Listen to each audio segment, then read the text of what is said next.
kita akan memuji Tuhan di nomor 105 sambil bangkit berdiri. 105. Tuhan Yesus bangkitlah.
Bapa di dalam surga, Allah yang kami sembah dan Tuhan Yesus Kristus, Tuhan dan Juru Selamat kami pada pagi ini Tuhan, kami mengucapkan segala kebaikan mengulang kasih Tuhan, limpahkan yang indah pada pagi ini kami bisa kumpul kembali bersama jemaat Ramadan ini Tuhan. Kami rindu untuk bersama-sama memuji memuliakan Tuhan, juga mempelajari kebenaran firman-Mu sehingga iman kami terus Tuhan kuatkan. Bagi saudara kami yang mungkin dalam perjalanan Tuhan bimbing sertai, tibakan tempat ini dengan selamat, yang sedang sakit Tuhan memberikan kesembuhan, yang lemah iman Tuhan kuatkan. Kami menyerahkan untuk acara berjemaat kami ke dalam tangan Tuhan, biar semuanya boleh berjalan dengan teratur dan baik. Terima kasih Tuhan, inilah doa kami mohon dalam nama Tuhan kami Yesus Kristus. Amin. Amin. Jemaat sekalian dipersilakan duduk kembali.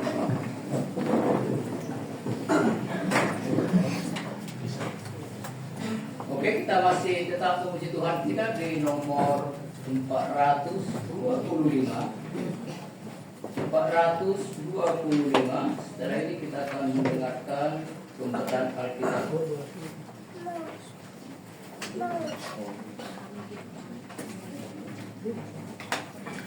Di dalam Tuhan itu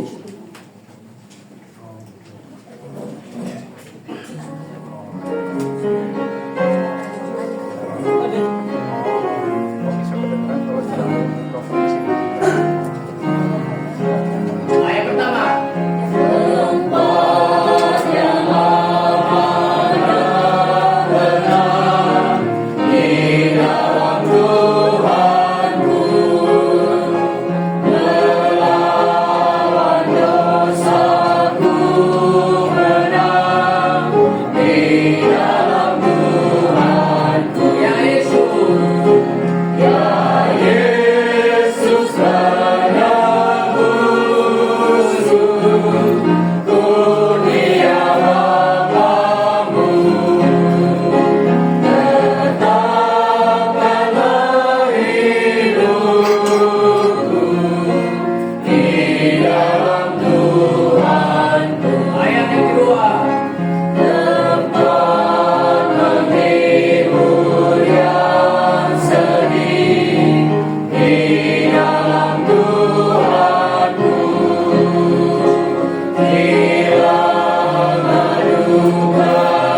Baik, selamat pagi Bapak Ibu semuanya. Pagi. Mari kita membuka Alkitab kita yang terambil dari surat Kejadian pasal 48. Kejadian pasal 48 dari ayat 1 sampai ayat 22, yang ayat 1 kaum pria dan ayat yang kedua kaum wanita. Hitungan ketiga, mari kita mulai. 1, 2, 3. Sesudah itu orang mengatakan kepada Yusuf, "Ayah sakit," lalu dibawa kedua anaknya, Manasye dan Efraim. Ketika diberitahukan kepada Yakub, telah datang anakmu Yusuf kepadamu, maka Israel mengumpulkan segenap kekuatannya dan duduklah ia di tempat tidurnya. Berkatalah Yakub kepada Yusuf, "Allah yang Maha Kuasa telah menampakkan diri kepadaku di Filistus, di tanah dan di hati aku. Serta berfirman kepadaku, akulah yang membuat engkau beranak cucu, dan aku akan membuat engkau bertambah banyak dan menjadi sekumpulan bangsa-bangsa. Aku akan memberikan negeri ini pada keturunanmu untuk menjadi miliknya sampai selama-lamanya." Maka sekarang kedua anakmu yang lahir bagimu di tanah Mesir, sebelum aku datang kepadamu ke Mesir, akulah yang mempunyai mereka. Akulah yang akan mempunyai Efraim dan Manasye sama-sama Ruben dan Simeon. Dan keturunanmu yang kau peroleh sesudah mereka, engkaulah yang punya. Tetapi dalam pembagian warisan, nama mereka akan disebutkan berdasarkan nama kedua saudaranya itu. Kalau aku pada waktu jalanku dari Padang, saat dia ketika kami tidak berapa jauh lagi dari Efrata, dan aku menguburkannya di sana, di sisi jalan Efrata yaitu Bethlehem. Ketika Israel melihat anak-anak Yusuf itu, bertanyalah dia, "Siapakah ini?" Jawab Yusuf kepada ayahnya, "Inilah anak-anakku yang diberikan Allah kepadaku di sini." Maka kata Yakub, "Berkatakanlah mereka kepadaku supaya aku berani mereka." Adapun mata Israel telah kabur karena tuannya, jadi dia tidak dapat lagi melihat. Kemudian Yusuf mendekatkan mereka kepada ayahnya, dan mereka dicium serta didekap oleh ayahnya. Lalu berkata Israel kepada Yusuf, "Tidak tetapi Allah akan memberi aku melihat keturunanmu." Lalu Yusuf menarik mereka dari antara lutut ayahnya, dan ia sujud dengan mukanya sampai ke tanah. Setelah itu Yusuf memerintahkan keduanya dan mengatakan kepada Efraim, yaitu sebelah Israel, dan mengakhiri nama Manasye, yaitu di sebelah kanan Israel, lalu dekatkannya mereka kepadanya. Tetapi Israel mengulurkan tangan kanannya dan melawannya di atas kepala Efraim, walaupun ia yang musuh, dan tangan kirinya di atas kepala Manasye. Jadi tangannya bersilang, walaupun Manasye yang sulung. Sesudah itu berkata Yusuf kepadanya, "Nenekku dan ayahku Abraham dan Ishak telah hidup di hadapan Allah. Baik itu segala yang telah terjadi di kepalaku selama hidupku sampai sekarang. Dan sebagai malaikat yang telah melepaskan aku dari segala bahaya, dialah kiranya yang memberkati orang-orang muda ini, sehingga namaku serta nama nenek dan bapakku Abraham dan Ishak termasyhur oleh karena mereka, dan sehingga mereka bertambah-tambah menjadi jumlah yang besar di bumi." Ketika Yusuf melihat bahwa ayahnya meletakkan tangannya di atas kepala Efraim, lalu dipandangnya tidak baik, lalu pegangnya ayahnya untuk mengingatkannya di atas kepala Efraim ke atas kepala Manasye. Katanya kepada ayahnya, "Janganlah demikian ayahku, sebab inilah yang sulung. Letakkanlah tangan kananmu ke atas kepalanya." Tetapi ayahnya menolak, katanya, "Aku tahu, aku tahu, dia akan menjadi suatu bangsa dan dia akan menjadi besar kuasanya. Walaupun begitu, adiknya akan besar kuasanya daripadanya, dan keturunan adiknya akan menjadi jumlah besar bangsa-bangsa." Lalu bertanya mereka pada waktu itu, katanya, dengan menyebutkan nama Allah orang Israel akan memberkati, di Manasye. Demikianlah didahulukannya Efraim daripada Manasye. Kemudian berkatalah Israel kepada Yusuf, tidak lama lagi aku akan mati, tetapi Allah akan menyertai kamu dan membawa kamu kembali ke negeri nenek moyangmu. Dan sekarang aku memberikan kepadamu sebagai kelebihanmu daripada saudara-saudaramu suatu bumbu-bumbu yang berukut dengan darah rendahkan aku dari tangan orang Amori.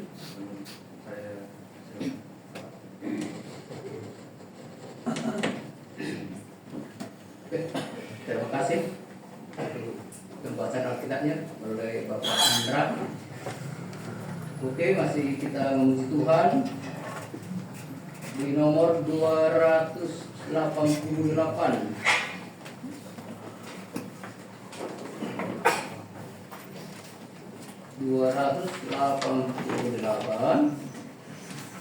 Kita bernyanyi pertama saja. Setelah itu kita mendengarkan pembacaan warta jemaat 288. Tuhan menuntun hidupku.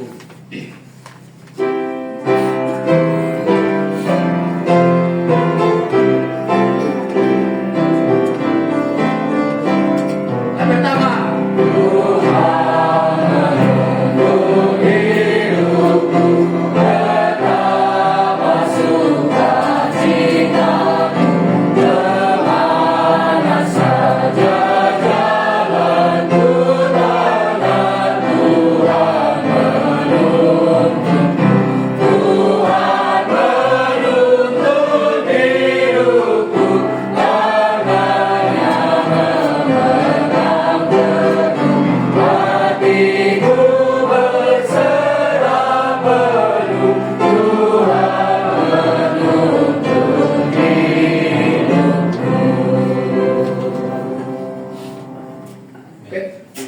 pembacaan warta yang bertugas saya persilakan.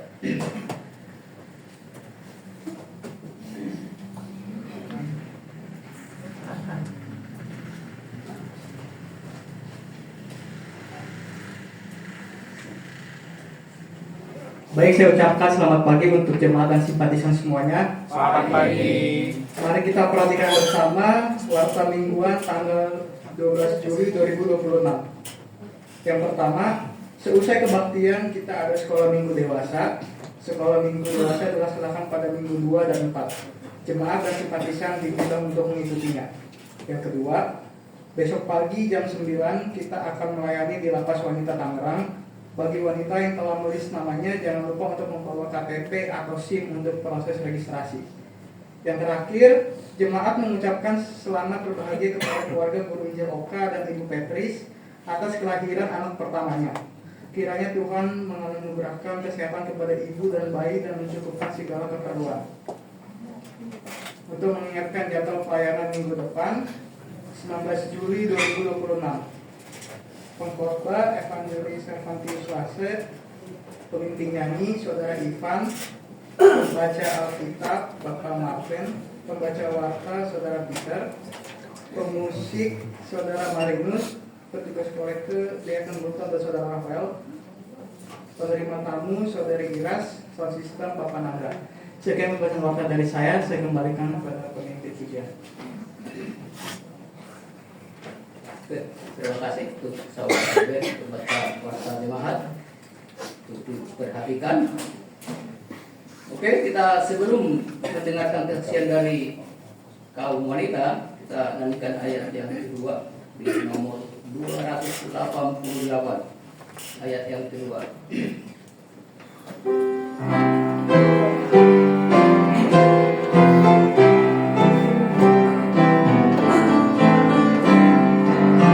Tuhan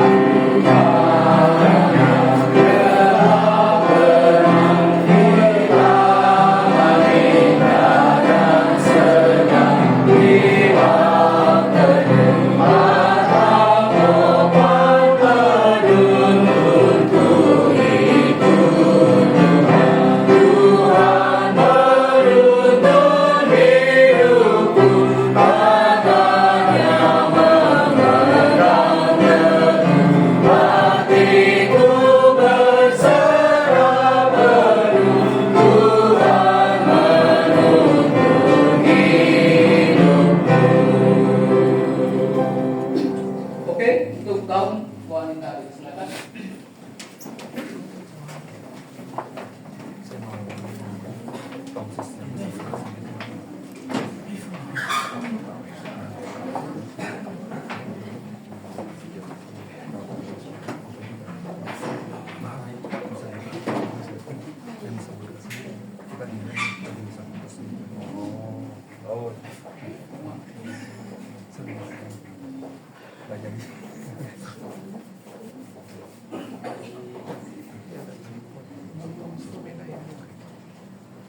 Oke, Bapak Ibu dan saudara-saudari, selamat pagi.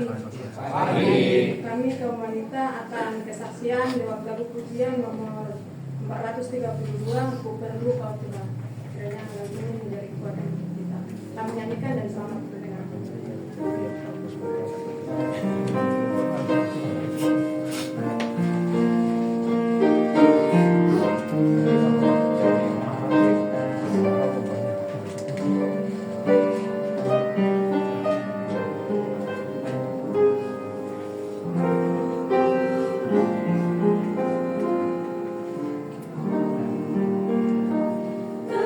Terkadang hidup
Oke, kita masih lanjutkan Bukti dari nomor 288.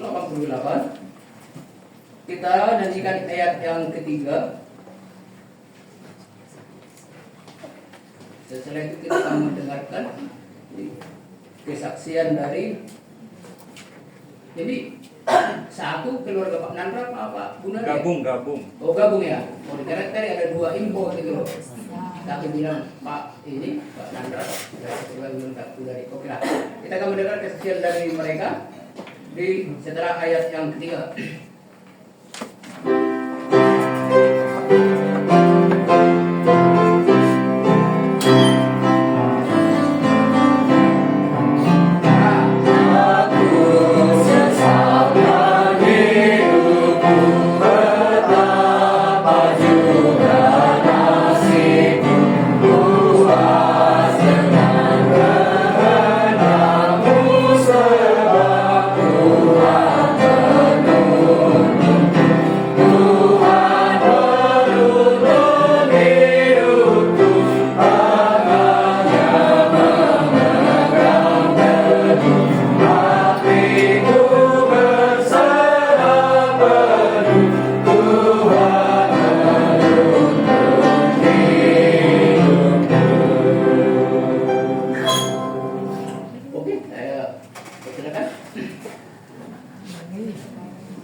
Baik, kami ucapkan selamat pagi bagi kita semua. Pagi. Pada pagi hari ini kami akan menyanyikan sebuah lagu dari buku pujian kita nomor 413 yang berjudul Jaminan Mulia. Kiranya lagu ini dapat menjadi berkat bagi kita semua. Kami akan menyanyikannya. Bapak Ibu silakan menyaksikan.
Saksian sangat luar biasa ya.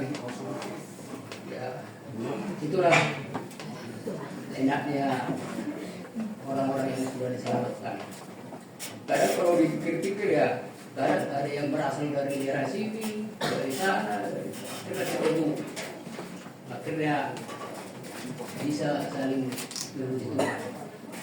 Itu kalau kita sudah diselamatkan, memang seperti ayat yang ketiga dari tak ku sesalkan hidupku betapa pun juga nasibku. Tapi kadang-kadang kalau hanya kita mendengar begitu dalam ya kata-kata ini.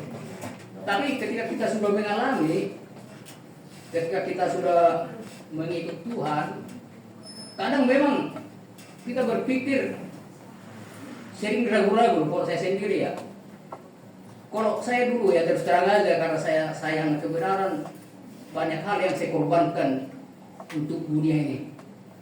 Tetapi saya selama menjalani berapa lama mengikut Tuhan, sudah bertahun-tahun, kadang kita yang kita pikirkan itu rupanya nggak seperti itu kan. Akhirnya saya kadang-kadang apa benar ya Tuhan? Kadang kita ragu loh. Tapi benar ya, ketika saya sering ragu untuk mengikut Tuhan, ada aja orang membuat saya itu bimbang loh. Kita nggak tahu kenapa itu. Ada aja orang nggak kita kenal datang untuk kasih tahu begini-begini. Kita bimbang. Wah, apa benar ya yang saya percaya selama ini? Padahal secara akal sehat saya ya, saya pelajari dari Alkitab benar-benar udah yakin sekali lah. Tidak ada yang diragukan tentang firman Tuhan. Tapi karena ada masalah kita, proses banyak tekanan hidup, ya kita sendiri. Salah satu contoh karena ketepatan juga saya ingat, yang itu apologet Katolik ya, yang RK itu salah satu contoh yang membuat saya itu bimbang loh. Kenapa?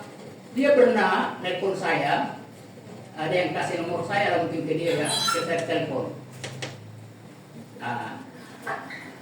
Akhirnya dia berkata begini ke saya. Tapi kami udah panjang lebar yang ngobrol, berjam-jam lah. Tahu nggak? Saya itu dulu mahasiswa di Kerape, dan saya katakan sama kamu, Kerape itu sesat. Akhirnya saya kan berdebat jadinya kan, karena dia kan mahasiswa ya, apalagi dia apologet terkenal lagi, nyamannya aja untuk Tuhan, dia rela lah ya. Masa sampai dia salah satu murid di Kerape berkata begitu bahwa Kerape sesat, mendingan kamu aja pergi ke Protestan daripada di situ. Kami tajam sekali lah ya. Cuma lama berdebat. Akhirnya saya bilang begini, kalau dia kan RK itu sebenarnya Roma Katolik, makanya saya tahu waktu Pak Hendra itu kan saya kasih tahu apa itu RK, itu Roma Katolik, karena orangnya kan sudah ngomong begitu. Tapi ya itulah ya. Tapi akhirnya gara-gara perkataan itu saya kena mencari juga kan. Saya tanya, dia juga salah satu muridnya si Bambang Nustela, kan dari Ortodoks. Akhirnya saya mencari pelajaran, kalau pelajaran di Katolik, di Ortodoks, gara-gara perkataan dia. Kenapa? Karena saya anggap saya orangnya, kalau ada gereja yang benar ya Tuhan, membuat orang berubah jadi yang jahat, jadi baik, saya ingin bergabung di gereja itu. Itu prinsip saya. Kalau memang gereja itu tidak benar-benar membuat kita berubah, ngapain kita melayani di situ? Percuma, sia-sia kita melayani di situ. Kalau salah semua gereja. Kenapa saya dulu berpikir keluar dari Protestan? Karena apa? Ketika pemilihan ekonomi saja, pergantian ekonomi saja, mereka itu tidak terima yang kalah, ada pendukungnya. Sampai di kampung saya itu satu HKBP itu jadi pecah dua. Sampai ke gereja siang, nanti yang pendukung ini jadi sore, bahkan bunuh-bunuhan loh. Itu membuat saya dulu, enggak benar juga nih Protestan ini. Berarti masih ada gereja yang benar enggak sih di Indonesia ini lah. Ya itu akhirnya saya dulu ketemulah dengan GBA ya. Tetapi setelah perjalanan begitu banyak membuat saya ragu-ragu di GBA. Bahkan itu mantan-mantan GBA banyak itu, ada 5 orang itu. Cuma salah satu saya jelasin di sini, ada 5 orang. Padahal saya kan sudah mantap banget lah bergabung di GBA ini. Saya sadar betul apa yang saya korbankan untuk mengikut kebenaran, karena prinsip saya dulu yang penting istri anak-anak saya diselamatkan. Itu prinsip saya. Tapi itulah setelah kita kan udah tahu kejadian CFK. Saya juga lihat yang 5 orang itu kebanyakan akhirnya jadi sama juga, tidak benar juga. Tapi mereka berkata kita kan ini benar-benar sesatkan begitu ya. Namanya juga pendapat orang ya terserah dia lah ya. Tetapi saya bilang waktu ke dia, udahlah saya begini aja lah. Karena kamu kan Katolik, saya tidak akan bisa menerima masalah imam. Kalau kamu berbicara secara sejarah, fakta-fakta dia punya bukti-bukti sejarah, ya oke lah. Tetapi ya benar, dulu Pak Gembala pernah menjelaskan kita dulu Katolik itu benar. Tapi bergenerasi kan jadi berubah. Tidak semestinya dia benar, sama juga nanti geraknya benar, tapi generasinya setelah kita meninggalkan dunia bisa jadi berubah juga kan. Jadi nggak bisa patokan. Tetapi prinsip saya, kalau saya ingin berjemaat, saya ingin melayani di jemaat itu, tapi Tuhan berkenan melihat gereja itu. Itu aja. Tapi kalau Tuhan tidak berkenan melihat gereja kita, ngapain kita melayani di sini? Ya itulah. Ngapain habisin waktu, habisin berkorban di mana-mana istilahnya, atau dikucilkan orang. Karena kita kebenaran, keluarga mengucilkan kita. Saya juga menerima semua itu. Saya benar-benar menerima kucilan dari keluarga besar. Yang tadinya kita satu rumpun itu kan biasanya ya susah lah untuk beralih ke orang lain. Tapi saudara kita mendengar kebenaran, kita bisa bersatu di sini, dari mana aja asalnya bertemu di sini, jadi indah. Seperti kesaksian dari keluarga Pak Buari tadi kan enak juga, ada yang dari lihat, dari bangsa, kan enak. Itulah Tuhan kita yang mempersatukan anak-anak yang dari kebenaran. Salah satu kita di jemaat ini. Janganlah kita menganggap jemaat ini kayak ini aja, kayak kebiasaan gitu loh. Kita nikmati lah. Jangan juga begitu Tuhan, harus serius, jangan main-main. Dari perkataan aja, kayak di rumah aja, anak-anak saya kalau ngomong kayak kata-katanya itu sudah mengikuti dunia, telinga saya juga berisik sekali itu.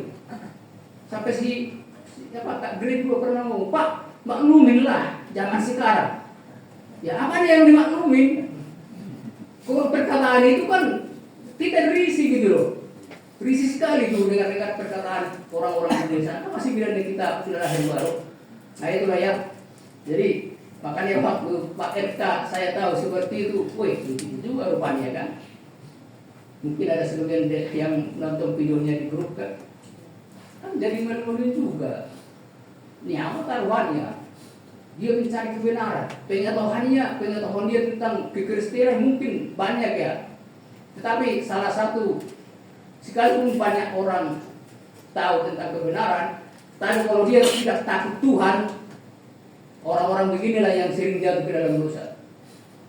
Tapi kalau jatuh ke dalam dosa masih penting. Tapi kok RK itu kan nggak mungkin jatuh ke dalam dosa itu, karena kasusnya kan perselingkuhan, bukan spontan itu. Mungkin udah ada niat. Tapi orang yang ciri-ciri orang yang takut Tuhan itu sebenarnya gampang. Itu pasti akan menjauhi kejahatan. Dia pasti itu tidak mau kompromi dengan kejahatan. Sedikit saja kejahatan dia tidak mau. Baru yang kedua dia akan apa? Dia akan rindu melakukan perintah-perintah Tuhan. Apa yang tertulis dalam kitab, dia ingin melakukan itu, nggak mau melanggar itu. Makanya benar, orang yang kemudahan hikmat adalah orang yang takut akan Tuhan. Kalau udah kita takut kepada Tuhan, ya hikmat Tuhan kan ada. Ya itulah. Oleh karena itu, kalau kita sudah bergabung di tempat ini, mari kita serius menuju Tuhan. Tuhan tidak melihat kekayaan kita. Kekayaan itu titipan. Anak kekuasaan itu titipan. Kalau kita diberi Tuhan kekayaan, pakai itu untuk melayani Tuhan. Jangan jadi sombong. Jadi jangan menganggap orang jadi rendah. Ya ini kan berbahaya. Jadi kan karena itu titipan semua. Jadi nggak ada yang kita sombongkan di dunia ini. Kalau kita sekarang lagi naik daun, ya syukuri. Kalau lagi di bawah, ya syukuri saja. Yang penting Tuhan kita kan ada. Jangan kita jadi minder lihat orang jadi kok jadi begini ya. Kan saya juga pikir kita nanti terganggu kepada Tuhan. Oke ya, kita akan mendengarkan kesaksian dari kaum pria. Tapi sebelumnya kita bernyanyi di ayat yang keempat. Bila genaplah kerjaku. Ayat yang keempat.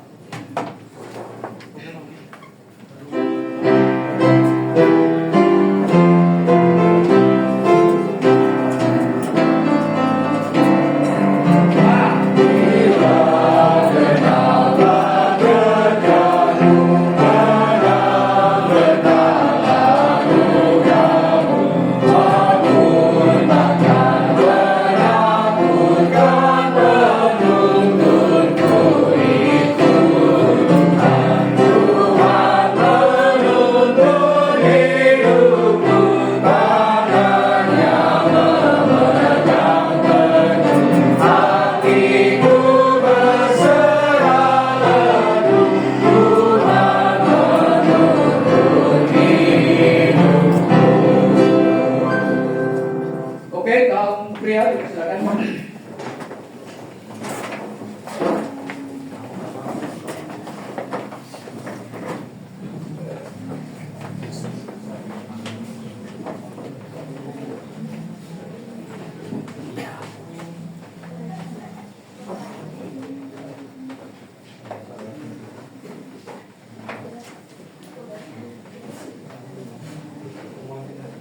Selamat pagi Bapak Ibu jemaat semua. Pada pagi hari ini kami kaum pria menyanyikan lagu dari nomor 461 Saatku Masuk Surga.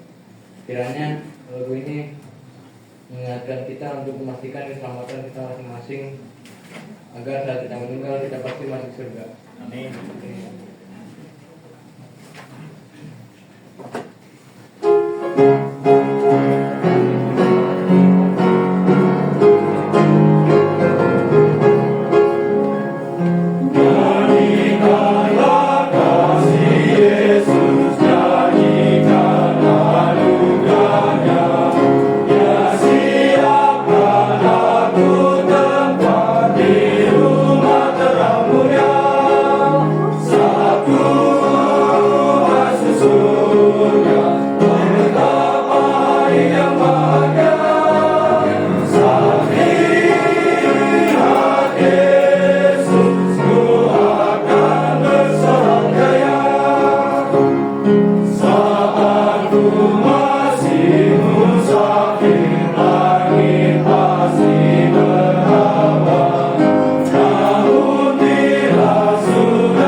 Sungguh luar biasa kesaksian dari kaum pria.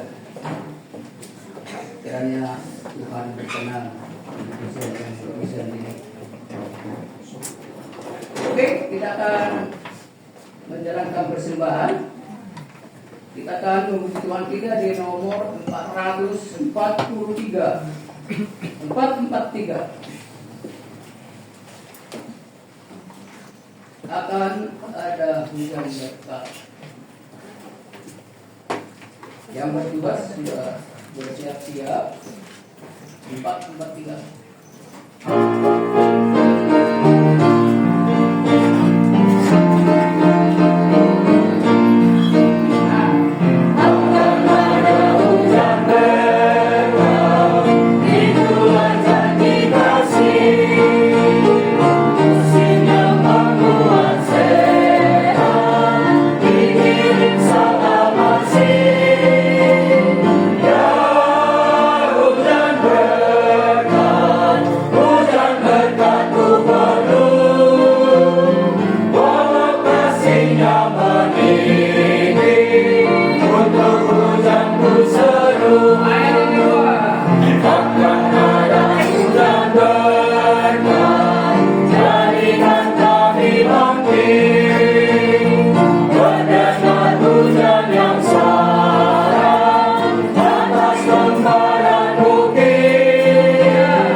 Kiranya Tuhan berkati agar persembahan ini dapat digunakan untuk pelayanan-Mu ya Tuhan.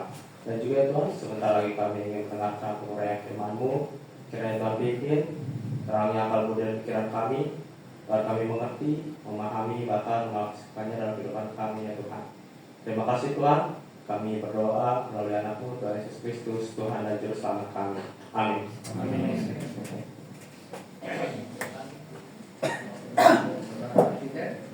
Oke, sebelum kita mendengarkan firman Tuhan, kita bernyanyi di nomor 118. 118.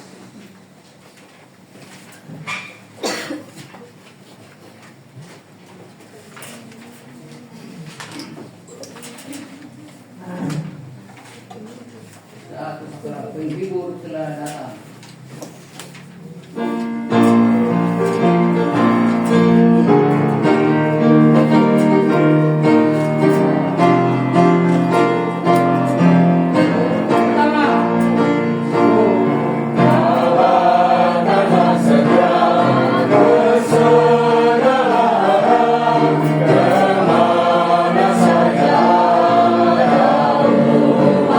Manusia yang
Oke,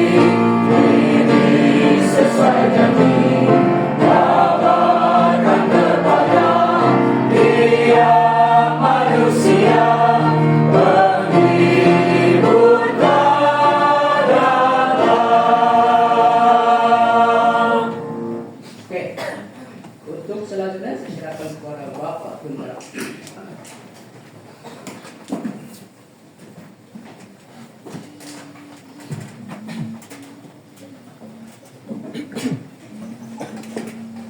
Baik, terima kasih untuk Pak Dekan Guptom. Pada siang hari ini mengajak kita semua untuk sama-sama mempelajari dengan firman Tuhan.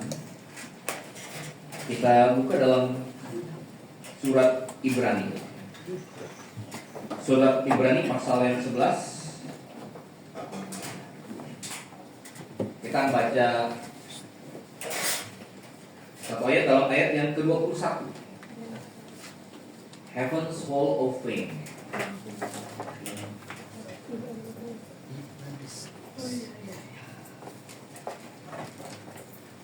Kita melihat akan salah satu seri tentang saksi-saksi iman, dan pada siang hari ini kita akan melihat tentang Yakub.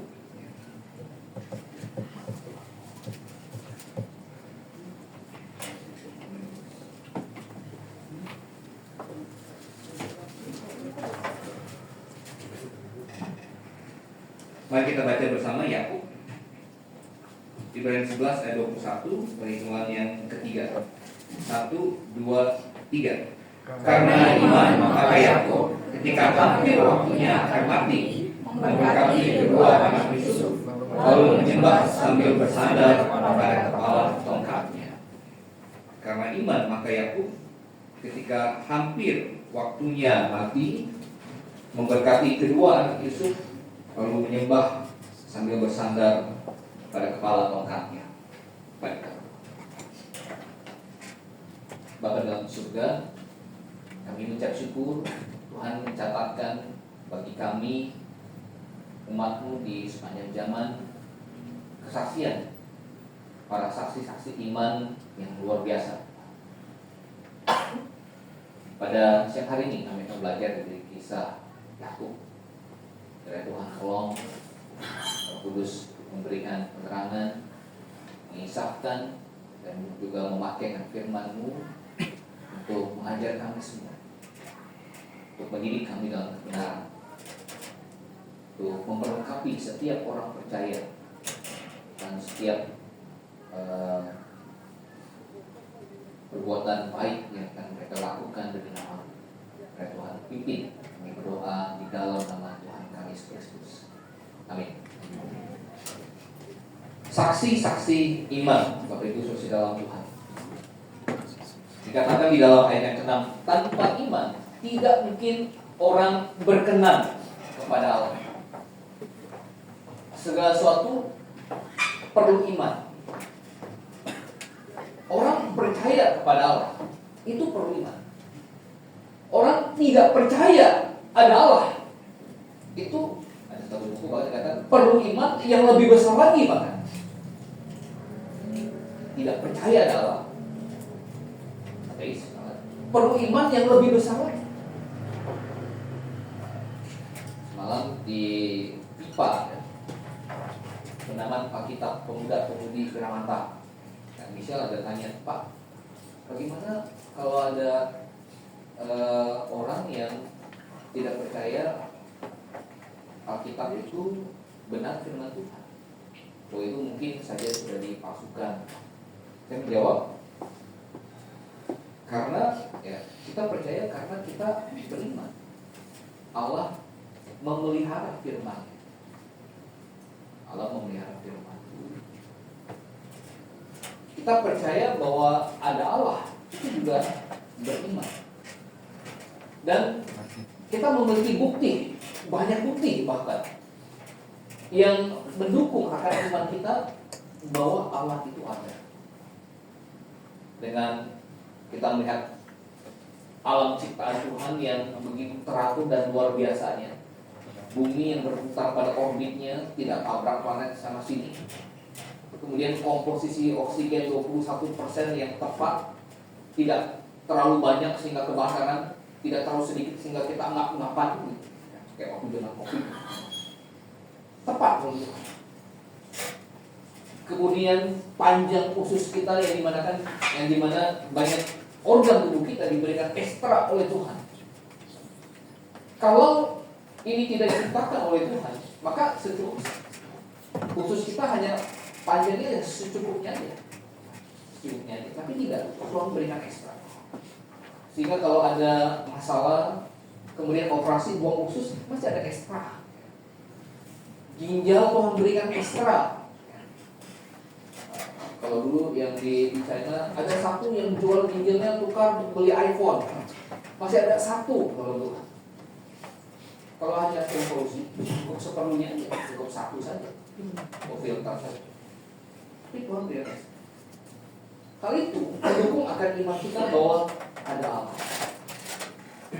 Mereka yang tidak percaya ada Allah justru perlu iman yang lebih besar lagi. Bagaimana kalian menjelaskan akan sistem tata surya kita yang begitu teratur? Bagaimana kalian menjelaskan akan komposisi oksigen dan gas kita yang begitu pas? Bagaimana kalian menjelaskan ada banyak organ-organ tubuh kita yang ekstra? Perlu iman yang lebih besar lagi. Iman. Bukti dari hampir tidak kita lihat dasar dari sesuatu yang kita.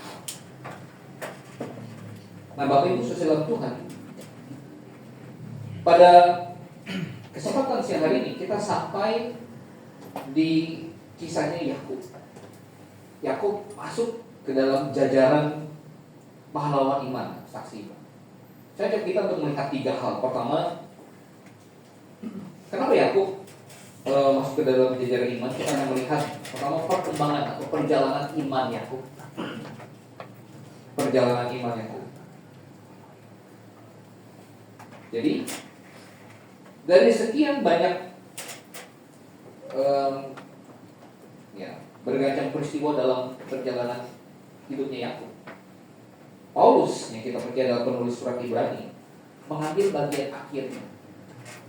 Dikatakan ada 21, karena iman maka Yakub ketika hampir waktunya akan mati. Jadi mulai dari lahir sampai dia mau meninggal, ada begitu banyak pilihan yang kita bisa jadikan pelajaran kisahnya Yakub. Paulus pilih yang bagian akhir, waktu dia mau mati. Jadi ibarat ini ada kebun yang bunganya cantik-cantik. Paulus bilang mau pilih yang mana nih? Pilih yang mana nih? Dia ambil pilih yang the best buat dimasukkan ke dalam catatan para saksi, yaitu kesaksian Yakub ketika dia hampir mau mati. Ketika dia sekarat sebelum Tuhan. Mengapa? Karena kalau orang sekarat, dia tidak mungkin apa kata-kata terakhir. Beli saya bakwan dong. Kalau orang sekarat, omongannya pasti adalah hal yang paling penting, hal yang paling utama, hal yang paling berharga bagi dia. Tidak ada orang sekarang yang kemudian omong kosong, menang Argentina atau apa. Aku udah mau mati ngambil kita itu kok. Dia kan pikir hal yang paling penting. Iya, meskipun kita lihat perjalanan Yakub dari awalnya tidak seberapa menginspirasi, dia muncul dari anak kembar. Kemudian kita baca dia mula menipu akan ayahnya, membohongi Ishak. Kemudian sebagai seorang anak mama dia lari pada Aram ke rumahnya Laban, dan di situ Tuhan memberikan dia pelajaran. Apa yang kau tabur itu pula yang kau tuai. Kau membohongi ayahmu Ishak, matanya sudah tidak bisa melihat. Kau menipu Esau, mengambil hak kesulungannya. Kemudian Tuhan kasih pelajaran kepada Yakub. Dia ditipu pula oleh Laban. Ketika gelap dia tidak bisa melihat dengan jelas, dia menipu Ishak yang dia mau dapatkan Rahel, dikasih yang sulung. Kan kamu mau yang sulung kan? Makanya kamu tipu Esau. Saya kasih kamu yang sulung, ambillah Lea. Dikasih Lea. Luar biasa kreatifnya Tuhan kita dalam hukum tabur tuai. Apa yang ditabur orang itu pula yang akan dituai. Jangan salah. Kemudian Yakub tumbuh ya, di dalam keluarganya Laban. Situ dia memiliki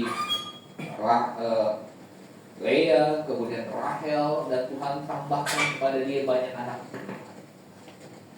Berbagai nanti ada kundik-kundiknya. Dan akhirnya ketika dia keluar dari rumah Laban, tidak lupa Rahel membawa terafim, ditaruh di atas pelana kuda ya, didudukin di situ. Dia keluar, dia ingin bertemu dengan Esau. Dia ketakutan bahwa Esau akan membunuhnya. Kita akan lihat perjalanan imannya Yakub. Yakub kemudian mengandalkan pemikirannya sendiri, kepintarannya. Rombongan kundik-kundiknya ditaruh paling depan. Setelah itu rombongan istri yang kurang dicintainya, Lea. Setelah itu ditaruh paling agak belakang rombongan yang istri yang dicintainya, Rahel. Jadi dia pakai pemikiran dia sendiri. Kalau abang saya tidak maafkan saya, dia mau apa-apakan saya, setidaknya saya dengan istri saya yang paling saya cintai bisa lari keluar. Karena taruh bagian paling belakang kan. Sampai akhirnya di tepi sungai Brok, Tuhan datangi Yakub, kemudian bergulat dengan Yakub, kemudian Tuhan Yakub tidak mau lepaskan malaikat Tuhan. Tuhan pecahkan pangkal pahanya. Baru kemudian Tuhan Yakub katakan, ya, aku tidak akan lepaskan sampai kau memberkati aku. Nah, ini juga menjadi satu pelajaran bagi kita anak-anak Tuhan yang berdoa bergumul. Kalau berdoa, minta, ketuk maka pintu akan dibukakan kepadamu.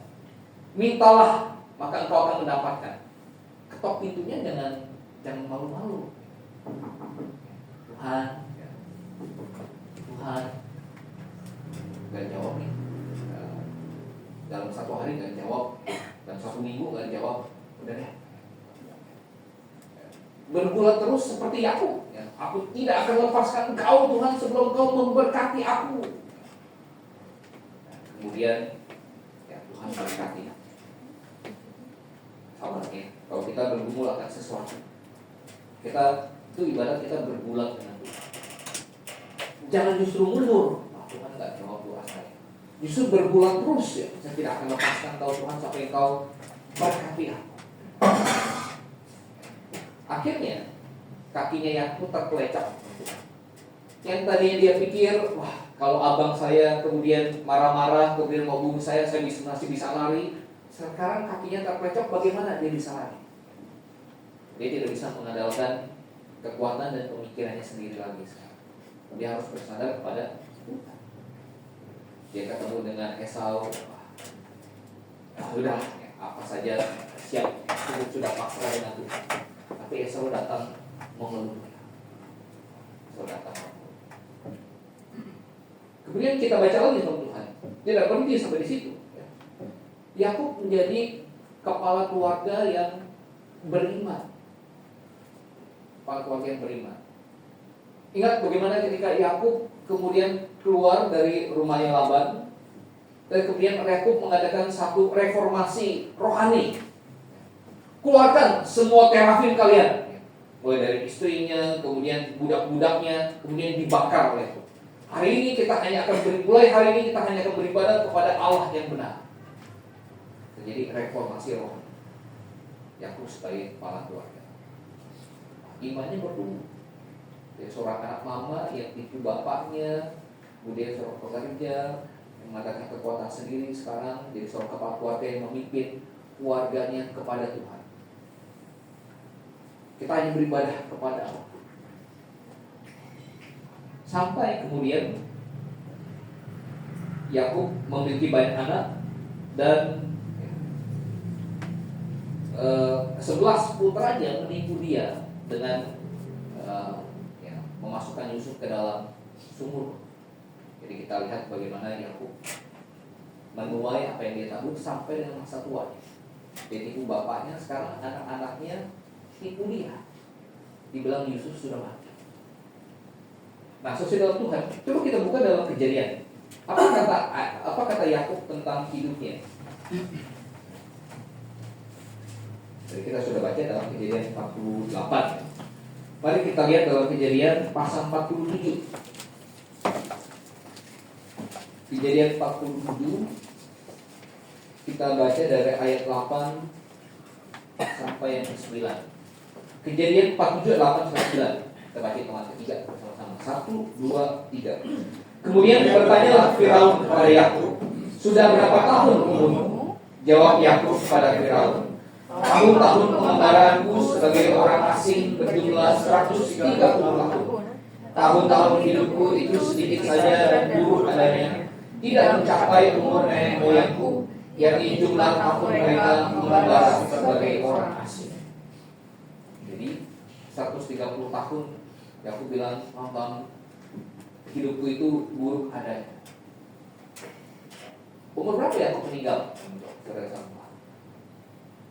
Yakub meninggal umur 147 tahun. Waktu dia ketemu Firaun, umurnya 130 tahun. Jadi berapa lama dia ada di Mesir? Berapa lama dia ada di Mesir? 10 tambah 7 16 ya, 17 dia ada di Mesir. 17 tahun dia tidak perlu khawatir akan logistik hidupnya.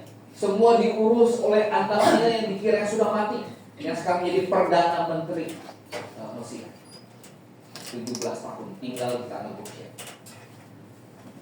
Kita lihat perjalanan hidupnya Yakub. Awalnya tidak begitu mulus, tapi dia menutup hidupnya dengan luar biasa. Ada pula kita lihat, ya, kalau ada orang punya istilah ya, tua-tua keladi, ya, makin tua makin jadi. Dalam pengertian positif, Yakub seperti itu, makin tua. Tapi ada pula yang kita lihat justru sebaliknya. Ada orang yang hidupnya bagus awalnya, tapi kemudian akhirnya, kita lihat sahabat saya. Nah, RK itu salah satunya. Pak Soni sih kenal, atau sempat kenal nggak? Karena sempat melayani di Papua. Nama aslinya itu Michael Situs. Jadi saya nggak tahu dia di kelas saya dapat nilai secara baptis berapa ya, makanya kemudian dia jadi Roma Katolik gitu. Tapi tampaknya biasanya saya selalu highlight. Kalau mereka yang pintar itu ada highlight. Michael itu RK itu bukan salah satunya. Ini pas-pasan, makanya dia jadi ke Roma Katolik. Ngajarin ke Pak Gotong aja salah.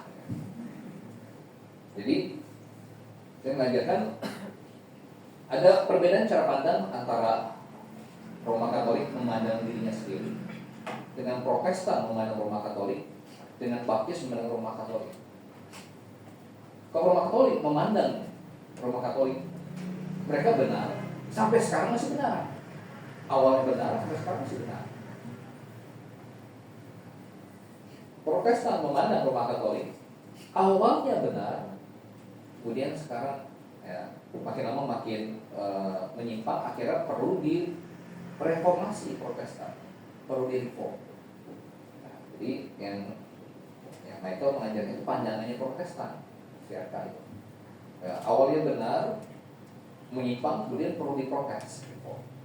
Tapi Pembaptis tidak memandang seperti itu. Pembaptis memandang Roma Katolik kan, dari awalnya sudah salah. Awalnya sudah salah. Ketika kamu menyatukan gereja dan negara itu sudah salah. Ketika kamu mengajarkan baptisan adalah hasil keselamatan plus keselamatan adalah hasil iman plus baptisan, itu sudah sesat. Salah. Nah, belum ditambah lagi dengan ya, pemujian relik satu. Awalnya sudah salah, kesinian salah. Nah, Ada orang yang awalnya perang itu bagus, tapi akhirnya bagus. Ada orang yang awalnya semangat, ya, kalian ada dulu ada beberapa pemuda awalnya semangat ya, kemudian kita lihat kemana mereka sekarang, ya. Kita nggak tahu dari mana mereka sekarang, ya. Sayang sekali, tapi hilang. Nah, Yakub tidak seperti itu. Yakub menunjukkan bagaimana iman bisa merubah seseorang. Ketika dia belajar beriman kepada Allah, akhirnya ya, namanya tercatat sebagai salah satu saksi iman. Nah, ini kisah Yakub. Mari kita kembali ke Ibrani 11 ayat 21. Kemudian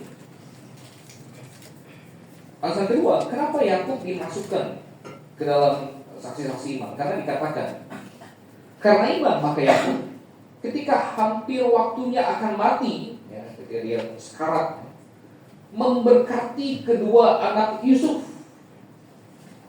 Memberkati kedua anak Yusuf. Dengan iman Yakub memberkati Efraim dan Manasye. Efraim dan Manasye. Bagaimana ya bisa dikatakan Yakub memberkatinya dengan iman? Ada banyak hal, kita bisa lihat beberapa aspek. Pertama, Yakub menyilangkan tangannya. Yakub menyilangkan tangannya. Manasye itu anak sulung, Efraim anak bungsu. Harusnya anak sulung itu dapat tangan kanan, kemudian yang bungsu sisanya dapat tangan kiri.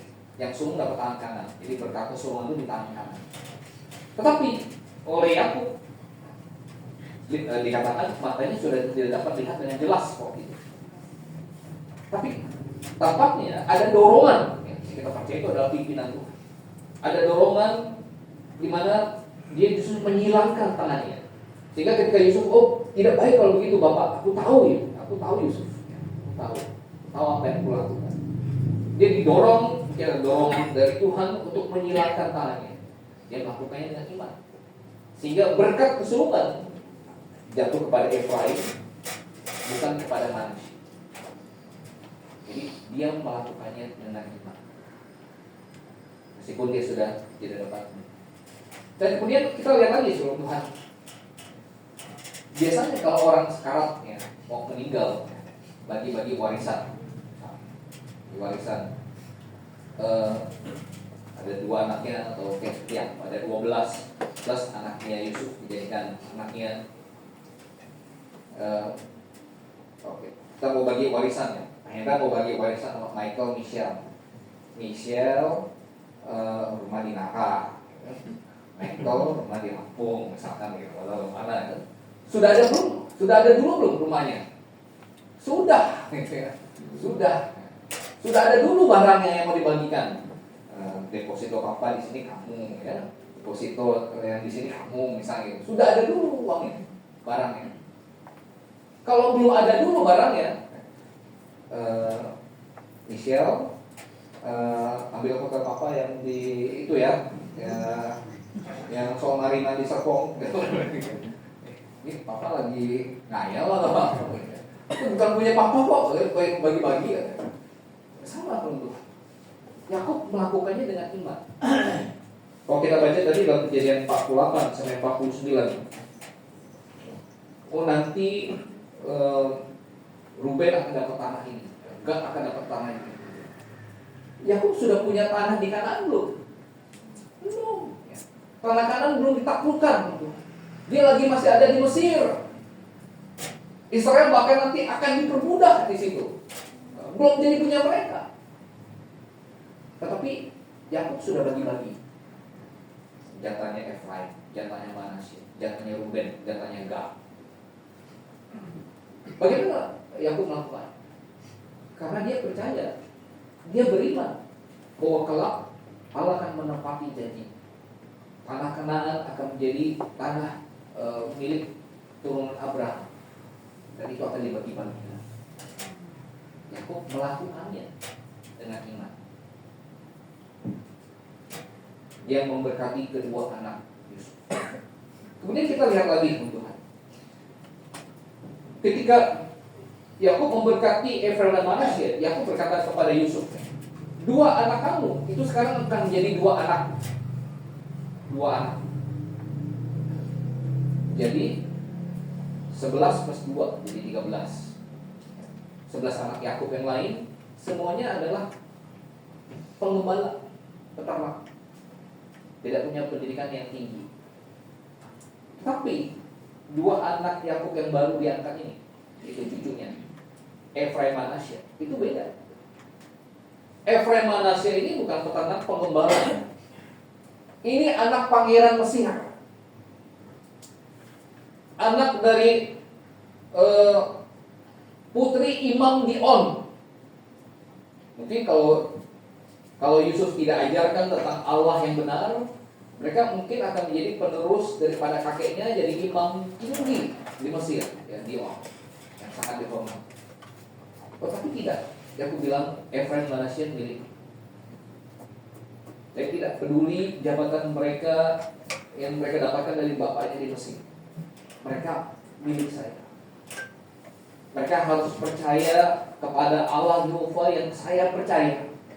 Mereka harus punya iman seperti iman saya, seperti iman kamu, bukan seperti iman orang Mesir. Nah, ini hal yang bagus loh.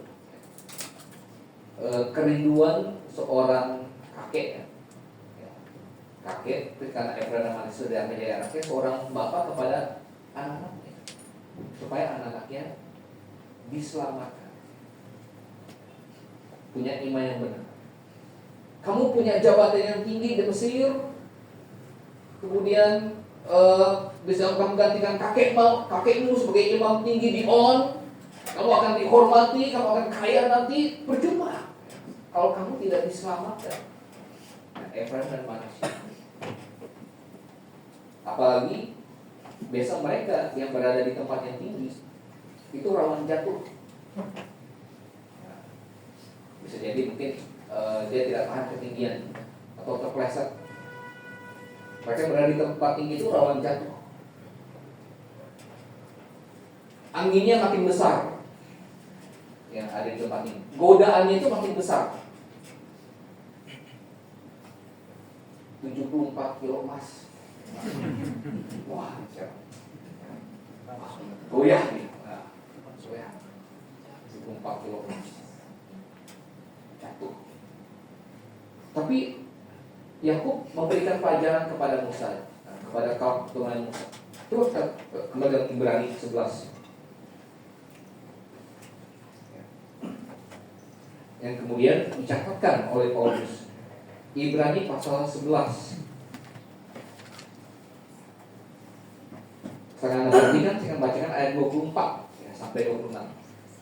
Karena iman, maka Musa setelah dewasa menolak disebut anak putri Firaun, karena ia lebih suka menderita sengsara dengan umat Allah daripada untuk sementara menikmati kesenangan dari dosa. Ia menganggap penghinaan karena Kristus sebagai kekayaan yang lebih besar daripada semua harta Mesir, sebab pandangannya ia arahkan kepada upah. Yakub mengajarkan kepada anak-anaknya, khusus kepada Efraim Manasye, ya pandangkan, ya arahkan pandangan kalian kepada upah yang kekal, yang surga, upah di surga. Kalau kalian berhasil di dunia ini tanpa mengkompromikan iman, puji Tuhan. Berhasil jadi jampitsus tanpa mengkompromikan iman, puji Tuhan. Berhasil mendapatkan pasangan hidup yang mapan, puji Tuhan. Tapi kalau tidak diselamatkan, mengkompromikan iman, sayang sekali, tidak sebanding. Nah, Yakub memberikan contoh kepada kita apa hal utama yang kita mau tekankan pada keturunan kita, pada anak cucu kita. Apa hal utama yang kita mau tekankan? Bagiku tidak ada sukacita yang lebih besar, kata Yohanes, daripada mendengar, mengetahui anak-anakku hidup dalam kebenaran. Dalam kebenaran. Keberhasilan puji Tuhan, karir bagus puji Tuhan, dapat pasangan hidup yang aman puji Tuhan. Tapi mereka tidak diselamatkan. Imannya sudah berbeda iman saya, Allahnya sudah berbeda daripada Allah.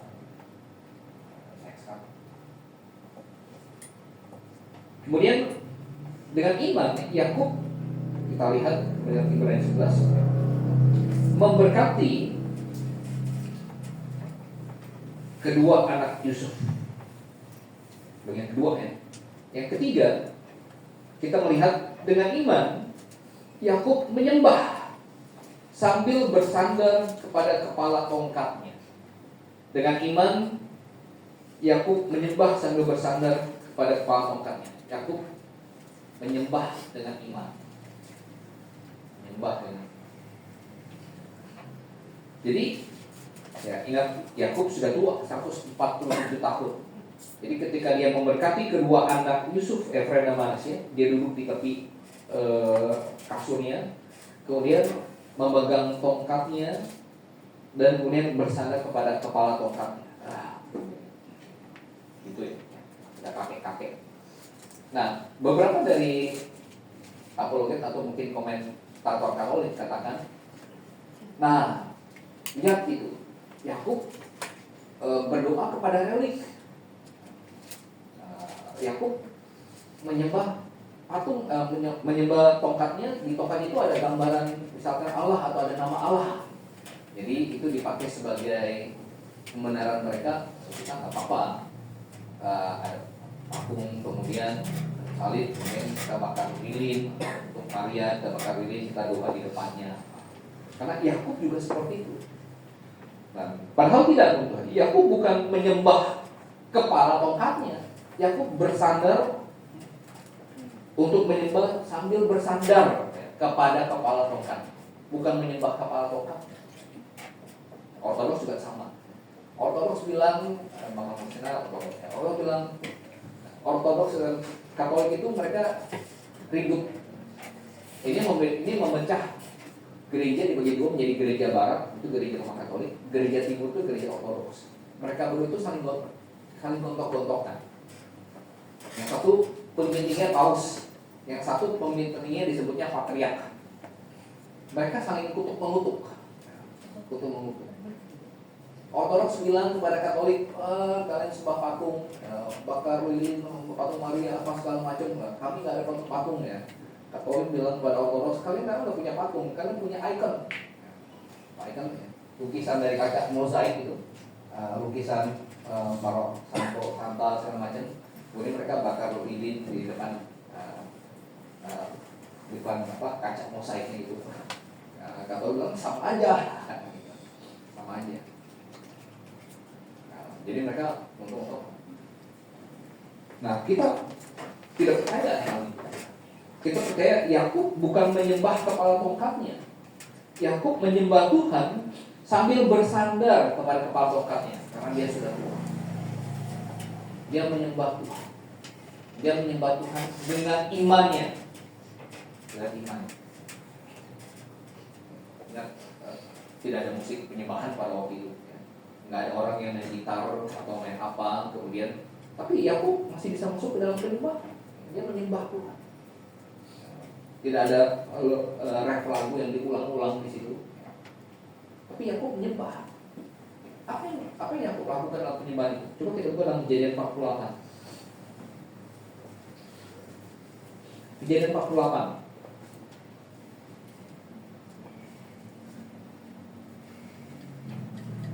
Dikatakan, saya ada perhatikan dalam ayat yang 11.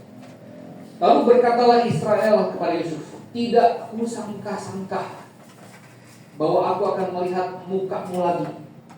Tetapi sekarang Allah bahkan memberi aku melihat keturunanmu. Saya yakin Yakub menyembah Allah dalam penyembahan itu adalah ucapan syukur yang amat sangat. Ucapan syukur yang amat sangat. Saya bahkan tidak nyangka ketemu kamu lagi, bahkan bisa lihat anak-anakmu. penyembahan dia, penyembahan yang penuh dengan ucapan syukur. Kemudian dikatakan lagi di dalam ayat 15, sesudah itu diberkatilah Yusuf, katanya, nenekku, ayahku Abraham dan Ishak telah hidup di hadapan Allah. Allah itu sebagai Allah yang telah menjadi gembalaku. Jadi dalam menyembah Allah, Yakub teringat Allah sebagai gembalanya. Keluar, balikkan diri dari kejaran Esau, keluar dari mamanya Ribka dengan tidak bawa apa-apa, hanya tongkat. Kemudian berbantalkan batu, ada lagunya. Batu bantalku.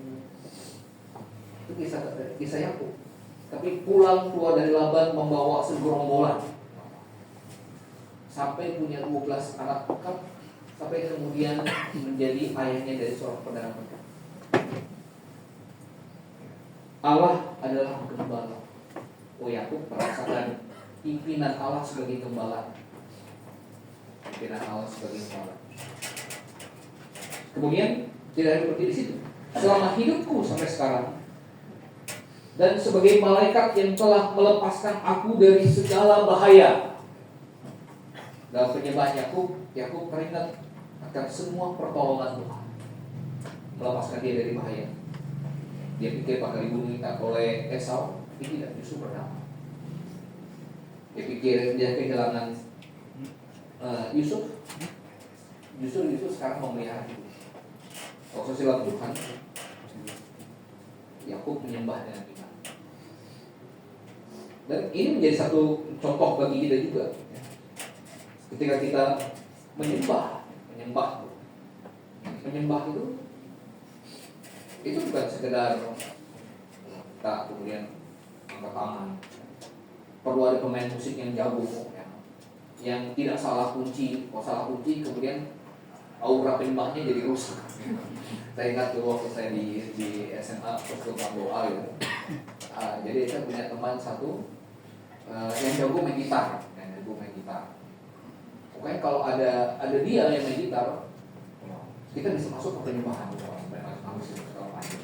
Tapi kalau yang main gitar orang lain ya masuk kocek, sepertinya nggak connect gitu, merusak suasana penyembahan. Kemudian ada satu teman saya waktu kami keluar sampai bilang, akan hujan waktu itu, hujan, gitarnya, hati-hati gitarnya jangan bawa, jangan sampai kena air. Kenapa? Nanti rusak aura penyembahannya. Jadi memfokuskan gitarnya malah. Jadi bukan itu. Penyembahan tidak tergantung kepada seberapa jago pemain musiknya atau worship leadernya. Penyembahan itu berasal dari hati. Mengingat akan kebaikan Tuhan, pemeliharaan Tuhan, pertolongan Tuhan, itu bisa membuat kita menyembah Tuhan tanpa ada ini musik apa segala macam. Menyembah dengan iman, bersandar kepada kepala tongkat, dan tongkatnya Yakub menjadi satu pengingat kepada kita. Bawalah tongkat. Tongkat itu gambaran dia seorang pengelana, musafir. Bahwa ini mengajar pada kita, Yakub tidak menganggap dunia ini sebagai rumahnya. Coba kita buka Keluaran pasal 12. Keluaran pasal 12. Mari kita lihat di ayat yang ke-11. Tuhan kasih peraturan begini.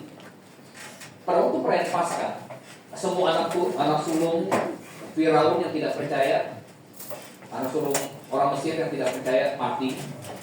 Mereka disuruh siap-siap makan Paskah sambil berkasutkan, berikat pinggang, bawa tongkat. Keluaran pasal 12. Saya akan perhatikan. Saya baca ayat 11.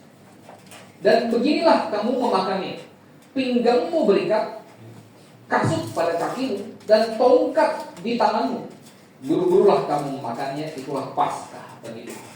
Jadi bahkan tongkat di tangan itu diteruskan kepada seluruh pria Israel, bawa tongkat, mengajarkan apa?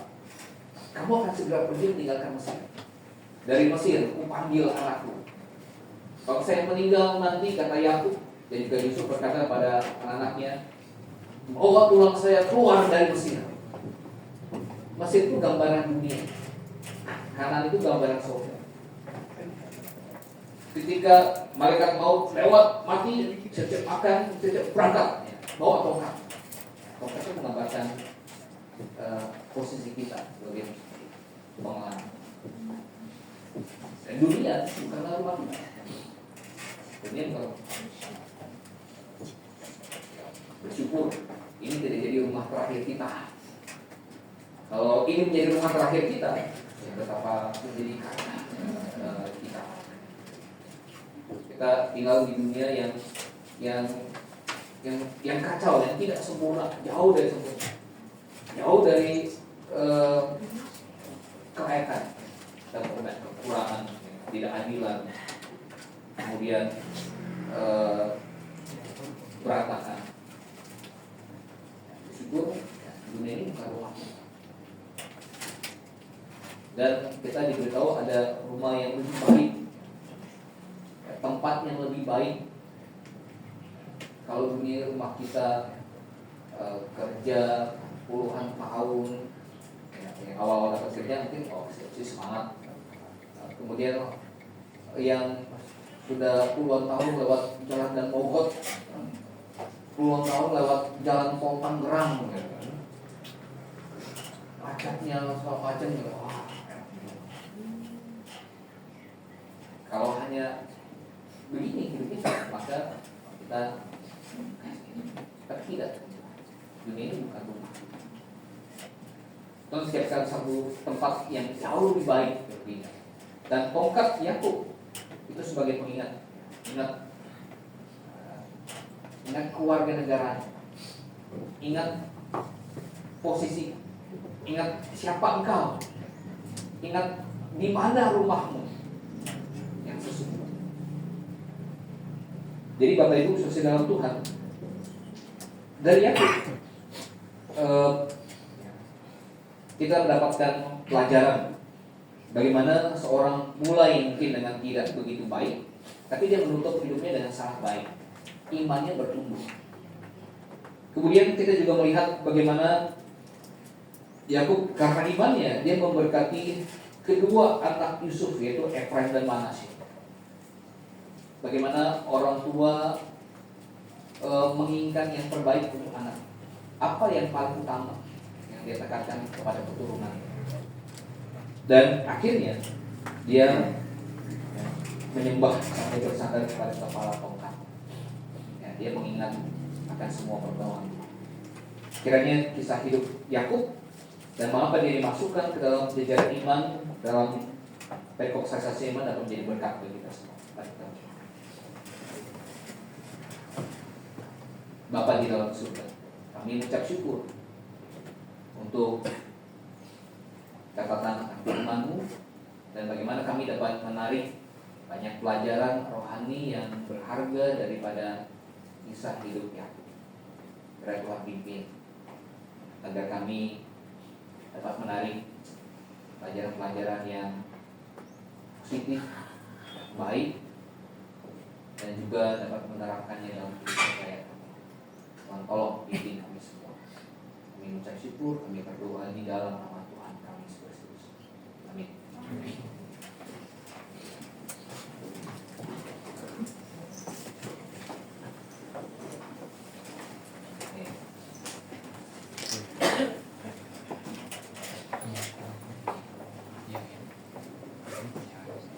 Baik, saya mengajak kita semua bernyanyi satu buah lagu 132 ya, Pahlawan Iman.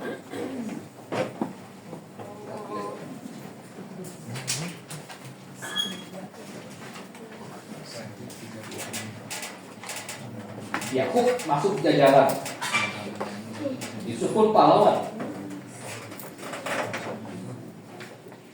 Maka kita katakan dia, aku mau ikut teladan mereka.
setia.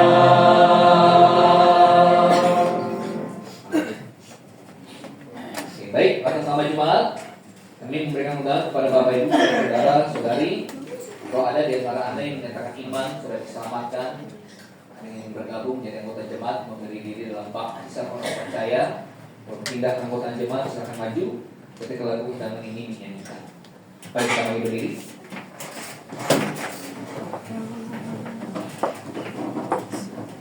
Kita nyanyikan nomor 181, ada tempat di salib buat 181. Menyatakan imannya, silakan ini urusan Anda pribadi, lepas pribadi dengan Tuhan. Jangan pikirkan apa kata orang. Kalau lihat samping, belakang, dan mendengarkan panggilan Tuhan dalam hati, silakan maju.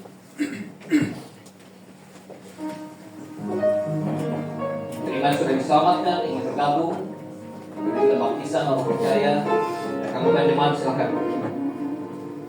Masih ada tempat di salib buat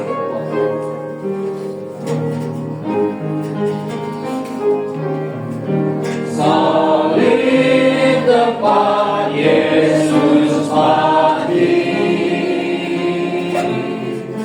di sana kita dilindungi. Kasih karunia-Nya cukup bagi saya, mata yang dalam bagai samudra masih tersedia buatku. Tempat di salib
Bapak Surgawi, terima kasih atas kepemimpinanmu dari awal dan akhir kebaktian ini acara berjemaat. Terima kasih Tuhan, kiranya puji-pujian yang kami berikan Tuhan sungguh disenangkan.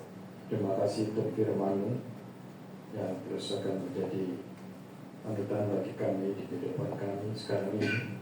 Untuk apapun yang kami lakukan untuk memuliakan Tuhan.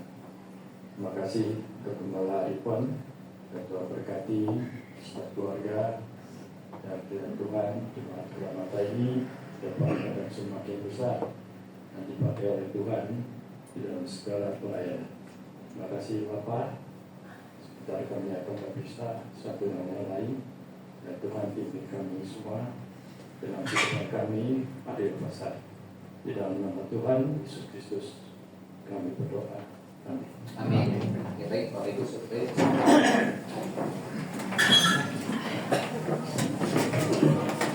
Baik, apakah ada yang baru pertama kali hadir ikut berjemaat tempat ini? Silakan bisa perkenalkan namanya agar jemaat yang lain bisa kenal.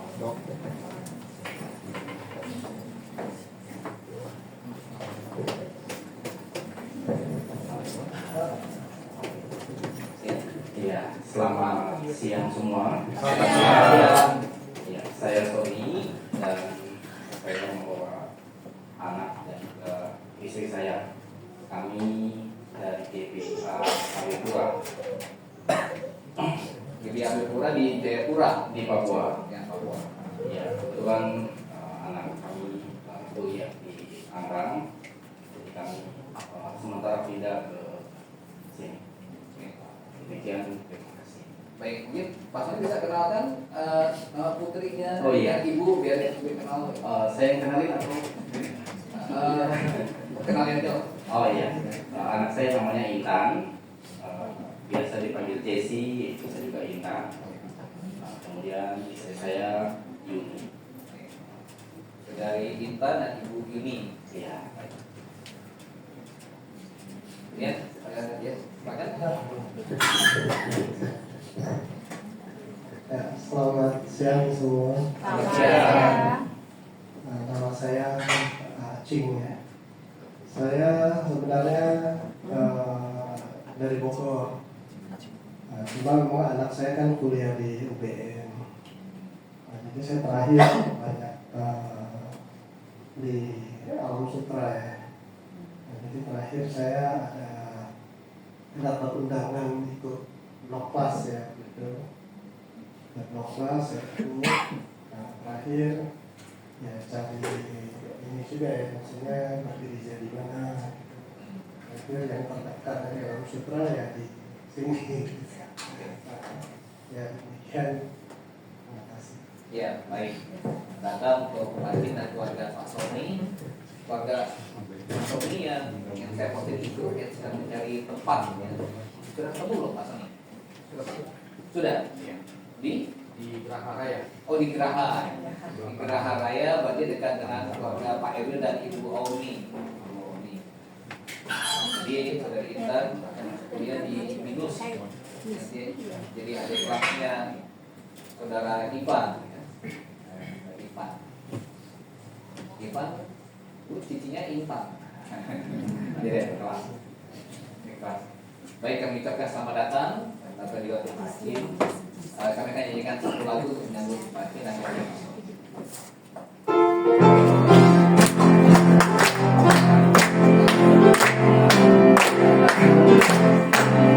Selamat datang, kami sambut dengan haleluya dalam kasih. Kami sambut dengan selamat datang, kami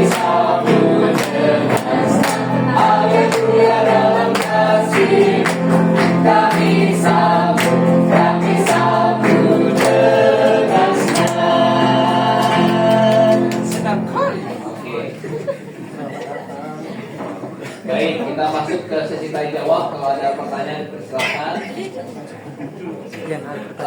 Besok kita ada pelayanan di Lapas Nusa Tangerang. Jadi nama-nama yang telah dirilis itu harap membawa KTP ya.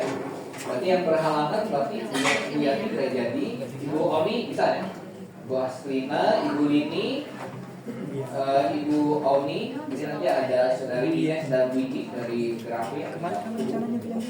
Kemudian saya dan Ki. Ada lagi yang bisa ikut?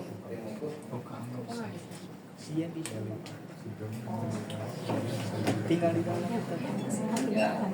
Jadi besok kita akan ketemu di lapasnya di jam 9. Nah, untuk logistik kita akan siapkan sekitar 40 nasi bungkus dan 30 pembalut wanita.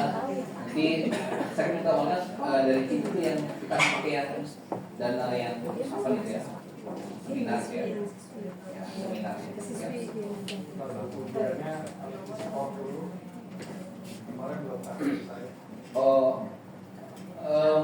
Terakhir itu ya, terakhir saya pakai USB sih, kemudian saya taruh ke ininya. Jadi paling nanti saya tambahkan lagi, kemudian taruh ke sini. Oke, ini kan untuk pelayanan di lapas wanita. Kurang lebih ada sekitar mungkin 20 sampai 30-an warga binaan yang ikut, dan beberapa di antaranya orang asing ya, ada orang dari Kenya, Afrika, Eropa, ya dari Cina juga. Ya, jadi kita buat semacam kayak model konfirmasi. Oke, baik. Kita masuk ke sesi tanya jawab. Kalau ada pertanyaan, silakan. Apa ada yang mau ditanya?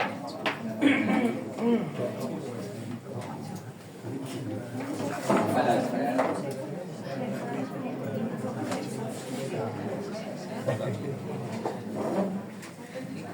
Kemudian keluarga Yoga